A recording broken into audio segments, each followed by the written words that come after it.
आज हम इमेज के अंदर 3 चीज़ों को कवर करेंगे। सबसे पहले यहाँ पे टूल बार के अंदर है एरो टूल, दूसरे नंबर पर आ रहा है हैंड टूल, तीसरे नंबर पर है रोटेशन टूल। उससे पहले मैं आपको कुछ चीज़ें बतला देता हूँ। सबसे पहले इमेज की ओरिजिनल स्क्रीन पर आने के लिए हमें फ़ाइल मेनू के अंदर जाना होगा। फ़ाइल मेनू के अंदर जाने के बाद हमें एक न्यू डॉक्यूमेंट लेना होगा जिसका शॉर्टकट की है Ctrl+N। यहाँ पे न्यू पर क्लिक करता हूँ माउस से एंड उसके बाद ओके करता हूँ। ठीक है, ओके कर दिया मैंने एंड इसके बाद इस तरीके से आपका इमेज ओपन हो जाएगा। अब आपको यहाँ पे एक सेटिंग और करनी है। वो क्या है? वो है आपके कीबोर्ड की सेटिंग। यानी आपके कंप्यूटर में इमेज इंस्टॉल तो हो गया है लेकिन इमेज के कीबोर्ड मुख्तलिफ हैं। तकरीबन 8 कीबोर्ड हम इमेज के अंदर बने बनाए हमें मिलते हैं और 8 कीबोर्ड हम खुद से डिज़ाइन कर सकते हैं। यानी अपनी मर्ज़ी से जिस बटन से जो लफ्ज़ हम बनवाना चाहें वो लफ्ज़ हम बनवा सकते हैं। ऐसी भी सेटिंग इमेज के अंदर मौजूद है, उसको भी आप आगे इंशाल्लाह क्लास में सीखेंगे। फ़िलहाल आपको बतलाया गया है कि आप लोग आफ्ताब कीबोर्ड को याद कर लीजिएगा अगर आपने इससे पहले कोई कीबोर्ड याद नहीं किया है और किसी कीबोर्ड पर आप काम नहीं करते थे। ओके, आफ्ताब कीबोर्ड की खुसूसियत ये है कि अंग्रेज़ी अल्फ़ाबेट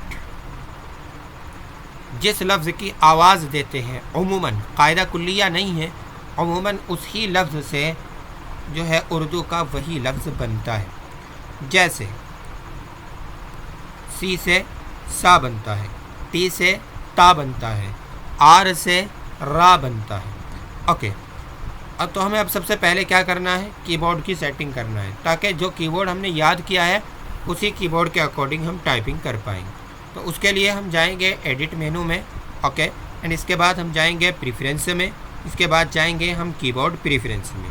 ओके, यहाँ पे आफ्ताब लिखा हुआ नज़र आ रहा है। मैंने ऑलरेडी ये सेटिंग की हुई है।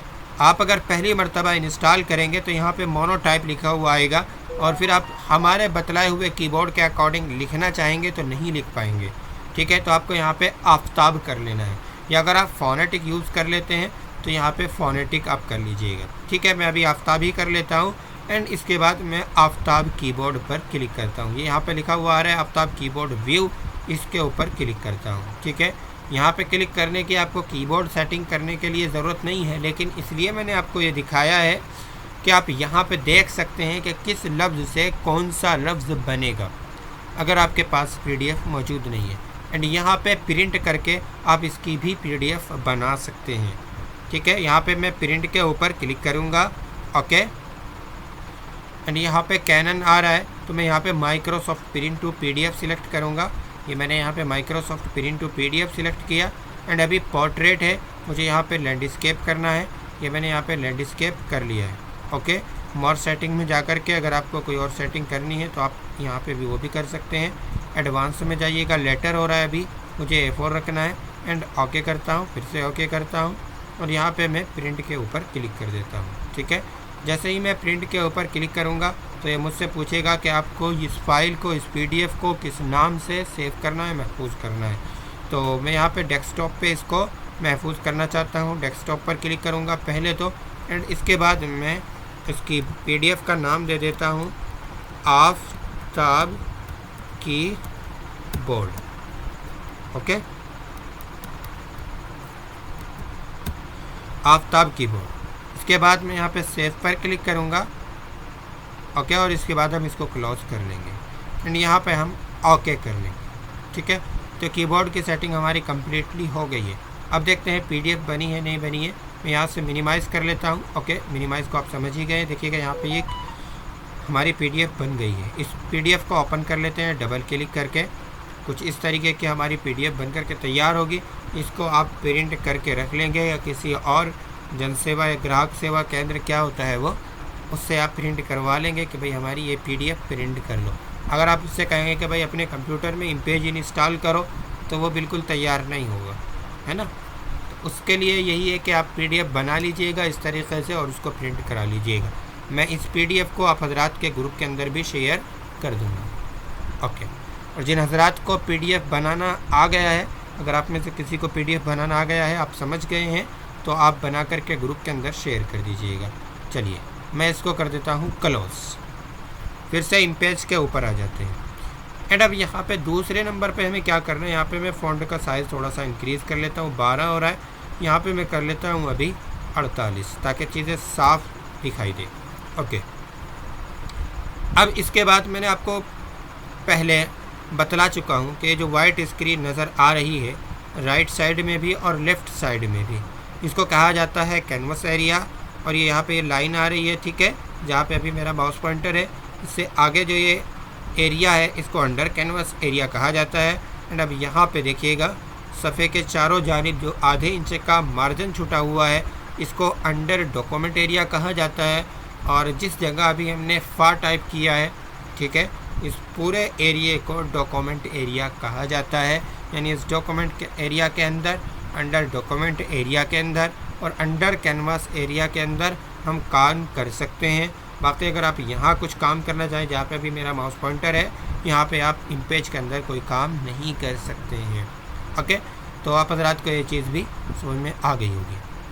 अब उसके बाद सबसे पहले हमें टूल बार को पढ़ना है, ठीक है। इंटरफेस को हमने जान लिया है पिछली वीडियो के अंदर। तो यहाँ पे सबसे पहले हमें मिलता है एरो टूल, उसके बाद मिलता है हमें हैंड टूल, तीसरे नंबर पर मिलता है हमें रोटेशन टूल। तो सबसे पहले हम जानेंगे एरो टूल के कामों को। एरो टूल के काम को समझने के लिए हमें कोई ना कोई ऑब्जेक्ट बनाना पड़ेगा। मैंने आपको बतलाया हुआ है कि ऑब्जेक्ट किसे कहते हैं और टेक्स्ट किसे कहते हैं। तहरीर के अलावा जो बॉक्सेस और जो दीगर चीज़ें हम बनाते हैं उनको हम ऑब्जेक्ट कहते हैं और तहरीर को टेक्स्ट कहा जाता है। ओके, तो यहाँ पे कुछ आगे नीचे आइएगा, एक आइन बना हुआ है और इससे नीचे भी एक आइन बना हुआ है। सबसे ऊपर ये जो आइन बना हुआ है इसको टेक्स्ट बॉक्स कहते हैं और उससे नीचे जो आइन बना हुआ है उसको टाइटल टेक्स्ट बॉक्स कहते हैं। तो चलिए मैं यहाँ पे टेक्स्ट बॉक्स ले लेता हूँ। जैसे ही मैं टेक्स्ट बॉक्स के ऊपर क्लिक करूँगा और सफ़े के ऊपर अपने माउस पॉइंटर को लाऊँगा तो माउस पॉइंटर की हालत तब्दील हो जाएगी। देखिएगा अभी किस तरीके की हालत आप हज़रात को नज़र आ रही है। ओके, अब मैं यहाँ पे बॉक्स बना लेता हूँ। जैसे मैंने यहाँ पे ये बॉक्स बना लिया है। ओके, कर्सर भी इसके अंदर ऑटोमेटिकली आ चुका है। यहाँ पे आप सीधा डायरेक्ट टाइपिंग कर सकते हैं। ओके, अब मैंने ये ऑब्जेक्ट बनाया है किस लिए, ताकि मैं आप हजरात को एरो टूल का काम बतला सकूं। ओके, थोड़ा सा मैं स्क्रॉल कर लेता हूँ, उसको सामने हो जाएगा।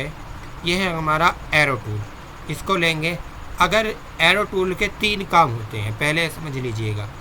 नंबर 1 सिलेक्ट करना, यानी कि मुंतखब करना, और ये चीज़ मैंने आप हजरात को बताई हुई है बाबकिया क्लासेस के अंदर।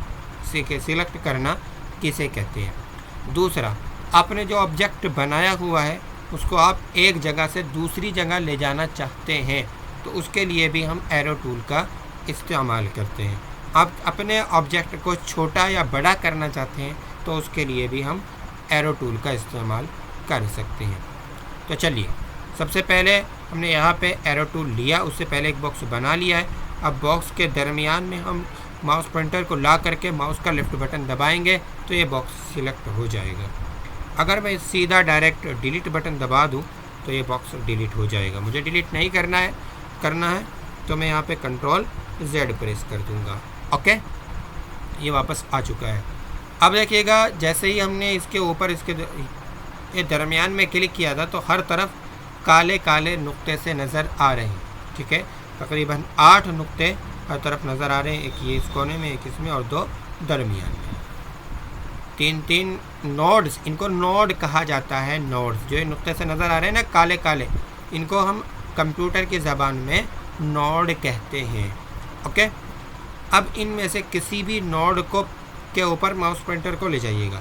जैसे ही आप नोड के ऊपर माउस पॉइंटर को ले जाएंगे, जैसे अभी फ़िलहाल एक नोड के ऊपर मेरा माउस पॉइंटर है, अब माउस का लेफ्ट बटन दबा के इसको बड़ा कर सकते हैं, ऐसे इसको छोटा कर सकते हैं।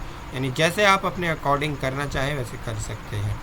ओके, दूसरी चीज़ ये है कि आप इसको मूव कराना चाहते हैं, यानी थोड़ा सा ऊपर या थोड़ा सा नीचे रखना चाहते हैं, दाएं बाएं करना चाहते हैं, तो माउस के लेफ़्ट बटन को दबाए रखिएगा, इसके ऊपर माउस पॉइंटर ले जा करके और दबाए दबाए वहाँ पे ले जाइएगा माउस को खींच करके जहाँ पे आपको उस बॉक्स को रखना है। ओके, बॉक्स को खिसकाने के लिए एरो का भी इस्तेमाल कर सकते हैं, जैसे मैं अभी एरो को इस्तेमाल करके बॉक्स को खिसका रहा हूँ।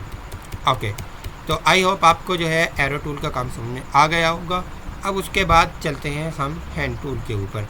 इस चीज़ की आपको बार बार प्रैक्टिस करनी है। ऑब्जेक्ट बनाना है, ऑब्जेक्ट बनाने के बाद फिर उसको सिलेक्ट करना है, फिर नोड से पकड़ करके ऐसे छोटा करना है, नोड से ही पकड़ करके आपको उसको बड़ा करना है, जिधर से भी आप बड़ा करना चाहें। ठीक है, आप इजीली कर सकते हैं। देखिएगा ये बड़ा हो गया, छोटा बड़ा हो गया। मूव कराना है तो इस बॉक्स के ऊपर वाले बॉक्स को मूव कराना है, जो कि अभी फ़िलहाल सिलेक्ट भी नहीं है। तो यहाँ पे मैं क्या काम करूँगा, सिंपल पहले क्लिक करूँगा, क्लिक करने के बाद माउस के लेफ्ट बटन को दबाए जहाँ पे मुझे ले जाना है वहाँ पे इसको मैं खींच करके ले जाऊँगा। अब दोनों बॉक्स को सिलेक्ट करना है। देखिएगा मैं ऊपर वाले को सिलेक्ट करता हूँ तो नीचे वाला अनसिलेक्ट हो जाता है। मुझे दोनों को ही डिलीट करना है, दोनों ही नहीं चाहिए। तो ऊपर वाला सिलेक्ट है, नीचे वाले को भी सिलेक्ट करना है। तो आप शिफ्ट बटन दबा लीजिएगा अपने कीबोर्ड से और नीचे वाले बॉक्स पर भी आ करके माउस का लेफ्ट बटन दबा दीजिएगा। देखिएगा दोनों बॉक्स जो हैं वो सिलेक्ट हो चुके हैं। शिफ्ट दबाए अगर कितने भी बॉक्स हो आप एक एक बॉक्स को सिलेक्ट करते जाइएगा, और जो पहले से जो चीज़ें सिलेक्टेड होंगी उनको जो है ये अनसिलेक्ट नहीं करेगा। ओके, तो मैं इन दोनों को डिलीट कर देता हूँ। अब इसके बाद चलते हैं हम अगले टूल के ऊपर। हमारा नेक्स्ट टूल है हैंड टूल।